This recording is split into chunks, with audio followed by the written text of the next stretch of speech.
while ago, Amber said that she's been hearing from people talking about The Fever, that this is the best movie they've watched. Oh, no. Caitlin Clark just broke her silence. And what she said about Indiana's free agency moves is going to hit different once you find out what was happening behind the scenes. Because while the rest of the league was throwing max money at names, the Indiana Fever were quietly building something that nobody saw coming. By the time day 2 of free agency wrapped up, Fever Nation wasn't just happy. They were in full-blown meltdown mode, and for every single right reason. We're breaking down every signing, every decision the front office made, every player they passed on, and the one move that had the entire WNBA Twitter spiraling for 24 hours straight. And yes, we are absolutely getting to Sophie Cunningham. But you need to understand what was built around her first, because that's what makes this reunion so much more than just a headline. I stay locked in because this is going to be a long one, and every single minute of it is worth it. Before we go any further, drop a comment right now and tell me what you think the single best free agency move Indiana made this offseason was. Is it bringing back Kelsey Mitchell on a Supermax? Is it landing Monique Billings after watching her chemistry with Clark develop in real time? Is it Lexi Hall taking less money to come back for unfinished business? Or is it the move we've all been waiting to talk about? Sophie Cunningham officially returning to play alongside Caitlin Clark and Lexi Hall? Drop it in the comments right now. I read every single one of them. And the debate in this comment section is always next level. Now, let's get into it. Let's start where Indiana started, with the player who has been the heartbeat of this franchise through some of its darkest days. Kelsey Mitchell, 1-year Supermax contract, $1.4 million. That is the number Indiana put on the table, and that is the number Kelsey Mitchell signed. And when you look at everything that went into that decision from both sides, it tells you everything you need to know about where this franchise is right now and where it believes it is going. Because Kelsey Mitchell did not just survive the rebuild years in Indiana. She stayed. She suited up when this team was winning 5 games. She showed up when the crowd was small and the losses were piling up and nobody outside of Indiana was paying attention. She wore that uniform when it wasn't trendy to do so. Even when there were no nationally televised games and no Caitlin Clark and no sellout crowds, she was there. And that kind of loyalty, that kind of commitment to a city and a fan base that was struggling, does not just disappear because the circumstances got better. But let's be clear, this isn't charity. This is not a Supermax handed out because of loyalty alone. Kelsey Mitchell earned every single dollar of that, $1.4 million, based purely on what she did on the basketball court in 2025. First team All-WNBA, 5th in MVP voting, 20.2 points per game, 40% from 3, 3rd in the entire league in scoring, 1st in three-pointers made. These are not good numbers. These are elite numbers. These are numbers that put Kelsey Mitchell in a conversation with the best guards in professional women's basketball, or full stop. When you combine what she did statistically with what she represents culturally inside that locker room, with how long she has worn that Indiana Fever uniform, there is a case to be made that only Tama Catchings has meant more to this franchise in recent memory in terms of sustained presence and identity. Now here's why the 1-year structure of this deal matters more than most people are talking about. A 1-year deal is a mutual statement of intent. It says, both sides believe 2026 is the year. Indiana is not locking Kelsey into a long-term deal because they believe the window is open right now, and they want every piece of this roster to have skin in the game. And Kelsey Mitchell signing a 1-year deal says she believes it too. She is betting on herself. She is betting on this team. Mom, she is betting on the Clarks-Mitchell backcourt being something that the league has to solve for. And right now, nobody has solved it. The spacing Kelsey creates for Caitlin's drives, the pressure she puts on defenses when she's coming off screens, the way she punishes teams that collapse on Clark, it is a two-way weapon that Indiana's front office clearly valued enough to pay top dollar to keep together. And they were right. Now, let's move to a signing that didn't get as many headlines as some of the others, but might end up being one of the most important fits on this roster when the season tips off. Monique Billings, power forward. The terms weren't publicly disclosed, but what matters here isn't the contract structure. What matters is the story of how this connection was built, and why Stephanie White decided Monique Billings was exactly the kind of player this team needed. Because this did not happen in a front office boardroom looking at spreadsheets. This happened in real time in real game situations on an international stage. Monique Billings played alongside Caitlin Clark during USA Basketball FIBA qualifying in Puerto Rico.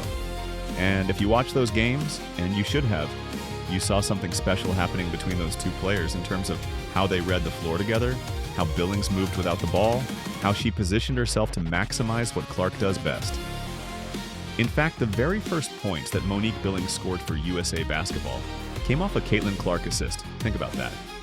The first bucket. And it wasn't a coincidence. It was a product of Billings understanding spacing, understanding where Clark is going to find her, understanding that when you play alongside someone who sees the entire floor the way Caitlin Clark does, your job is to get to the right spots and let the point guard do the work. That is exactly the kind of intelligence that Stephanie White prizes in her system. She is not looking for players who need 20 touches a game to feel involved. She is looking for players who can impact winning without demanding the ball, who can finish when they're found, who can move and cut and set and screen in ways that make everyone else on the floor better. Monique Billings does all of that. And then there's the Kelsey Mitchell connection. Billings played with Mitchell at Hive, at Unrivaled, and that familiarity matters more than people give it credit for in a sport where half the battle is chemistry and communication. 81% field goal percentage from 0 to 3 feet in 2025. 81%. She finishes at the basket at an elite level. She runs the floor in transition. She doesn't demand the ball in the post for 7 seconds before making a decision. She fits. And in Indiana's system, fit is everything. Stephanie White was courtside for the USA qualifying games. She watched this connection develop firsthand. And then she went out and signed Monique Billings. That is not an accident. That is a coach who trusts what she saw with her own eyes.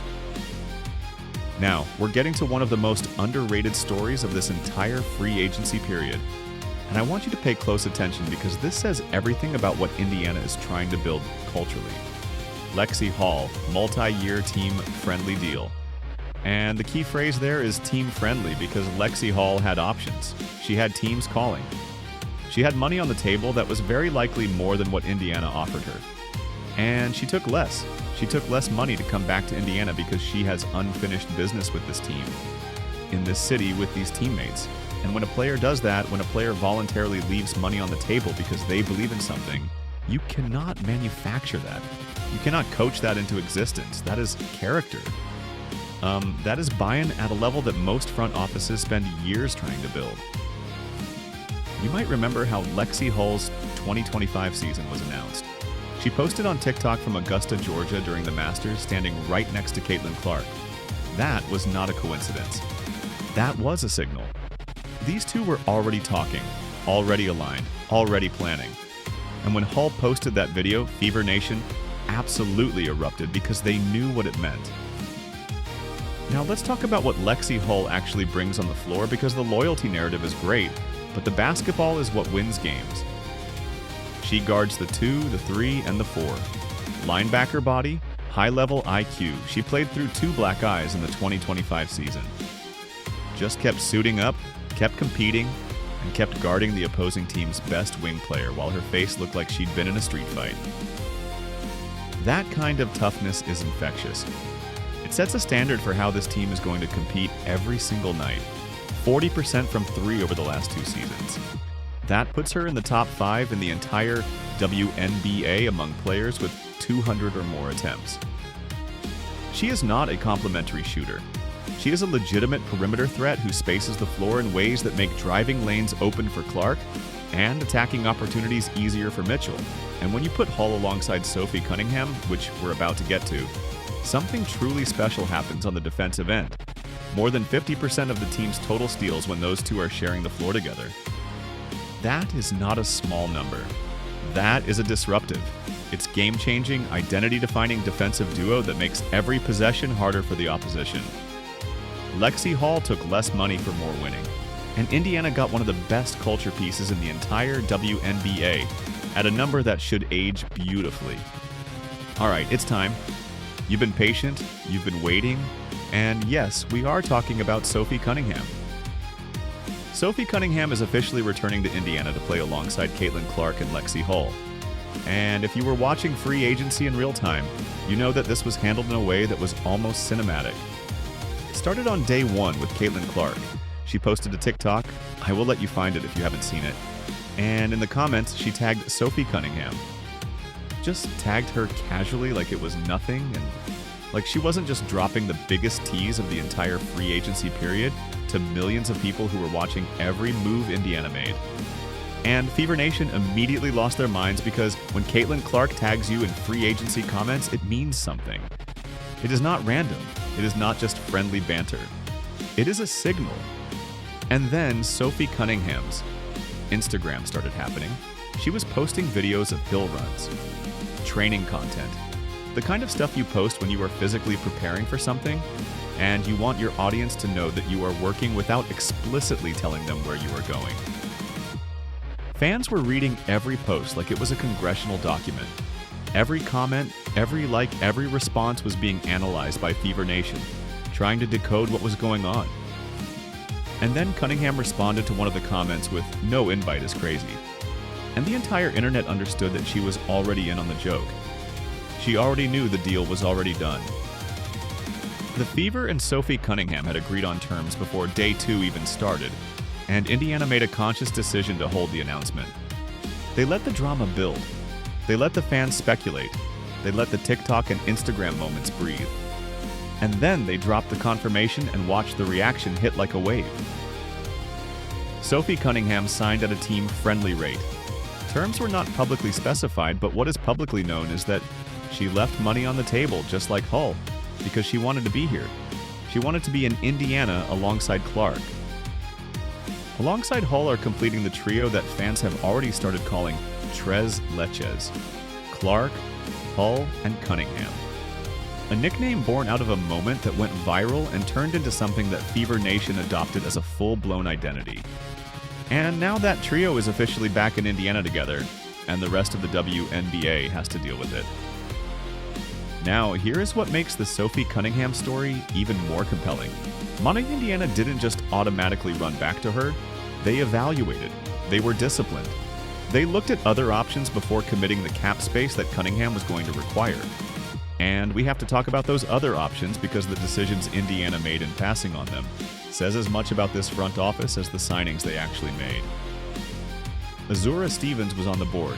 6'6", a 38% from 3 on 4.4 attempts per game, 12.8 points per game, 8.0 rebounds per game. On paper, that is a player who stretches the floor and gives you size that almost nobody in the league can match up with. But she signed with the Chicago Sky and Indiana let her walk. Atlanta Smith was also available stretch for significant interest from multiple teams. She ultimately signed a 3-year max deal with the Dallas Wings. 3 years, maximum money, and Indiana evaluated her, discussed her, and decided to pass because both Azaroth Stevens and Atlanta Smith wanted max money. And Indiana's front office looked at the price tag, looked at their system, looked at the players they already had committed, and made the call that neither one was worth the overpay for what they needed. And that is discipline. That is a front office operating with a clear identity and refusing to deviate from it just because other teams are creating urgency. Walking away from both of those players preserved the cap flexibility that allowed Indiana to close the Sophie Cunningham deal on favorable terms and still have resources left for what comes next. Now, let's make sure we give some mention to the depth pieces Indiana added because while they're not the headline signings, they matter. Tyasha Harris, backup point guard, hometown kid from Noblesville, Indiana. And if you know anything about how Indiana basketball culture works at every level, you understand why that detail matters. She pushes pace without forcing. She knows Stephanie White's system. Her role is defined and clear. Come in and you give Clark 8 to 12 minutes of rest per game without reinventing the offense. Keep the pace up, keep the defense honest, and get out of the way. That is an enormously valuable thing in a league where backup guard play can completely shift momentum in either direction. And then there's Dearest Dantas added at veteran minimum to fill front court baseline minutes and provide depth without eating into the remaining cap space. Indiana still has to work with. These aren't glamour signings, they're building block signings. And smart teams know the difference. Here is where Indiana stands right now, and here is the one storyline that is still very much open as of this video. Aaliyah Boston is a legitimate starting center in the WNBA.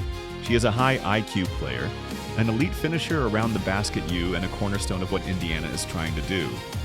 But she cannot anchor the paint for 40 minutes a night by herself. She cannot absorb the physical punishment that comes from being the only real interior presence on a team that is going to be targeted by every opponent's big who wants to push her into foul trouble. We saw it in 2025. We saw what happens when Boston gets into early foul trouble, and Indiana has nobody behind her who can hold the fort. It exposed a depth problem that the front office knows it has to address. And right now, there is still a spot available on this roster to solve it. The name that keeps coming up most in conversations about that remaining front court need is Megan Gustafson. And when you look at what she does and how she does it, the fit makes a lot of sense within Indiana's system. She finishes at the rim at an exceptional level without needing heavy touches to do it. She stays out of the way of the ball movement that makes Indiana's offense go. She's not asking to be the focal point. She's not demanding post-ups on every possession. She's a complementary piece who does one or two things at an elite level and doesn't hurt you everywhere else. And that is exactly the profile Indiana has been targeting all off-season. Tammy Fogbim-Lay is another name in this conversation, bringing interior defense and length that would take some of the physical burden off Boston on a night-to-night basis. Brianna Turner brings defense and hard screens and zero demand for offensive touches. Rebecca Allen brings floor-stretching ability that prevents the paint from collapsing on Clark's drives.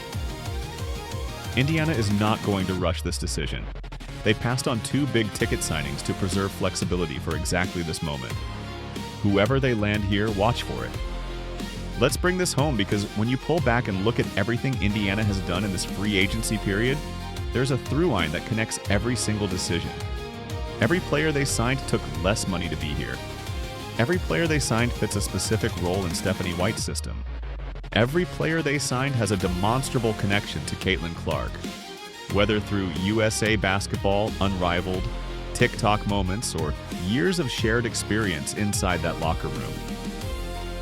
Kelsey Mitchell stayed through the dark years and is now betting on the championship window she helped crack open. Our Monique Billings built chemistry with Clark on an international stage and parlayed it into a professional opportunity in the system best suited to maximize it. Lexi Hall left money on a table somewhere to come back because she believes this is the year Indiana finishes the job. And Sophie Cunningham. Sophie Cunningham came home, back to play alongside Caitlin Clark, back to play alongside Lexi Hull, back to complete Tress Lucius. I did back because the culture of this franchise and the connection she has with these players is worth more to her right now than whatever number was on a different team's offer sheet. And then there's the front office, which deserves enormous credit for what it did in this window. They didn't panic. They didn't overpay for names that didn't fit. They evaluated Azura Stevens in past and they evaluated Atlanta Smith in past. They preserved cap flexibility. They moved with intention and discipline at every single step. And now they sit here as this free agency period winds down with arguably the most cohesive and well-constructed roster in the Eastern Conference. A roster built not just on talent, but on trust, on culture, and on a shared belief that 2026 is when Indiana Fever stops being a story about potential and starts being a story about championships. Caitlin Clark said it herself. The goal is to sprint to a championship. Not walk, not jog, sprint. And everything Indiana has done in this free agency period, every signing, every decision, every moment of patience and discipline has been in service of that sprint. Sophie Cunningham is back. Lexi Hull is back. Kelsey Mitchell is locked in. The foundation is set, and there is still one spot left, one final piece. And when Indiana finds it, and they will find it, this roster is going to be something special to watch. Drop a comment right now with your prediction for who that final front court piece is going to be. Subscribe if you haven't already. Hit the notification bell so you don't miss the announcement when it drops. And I will see you in the next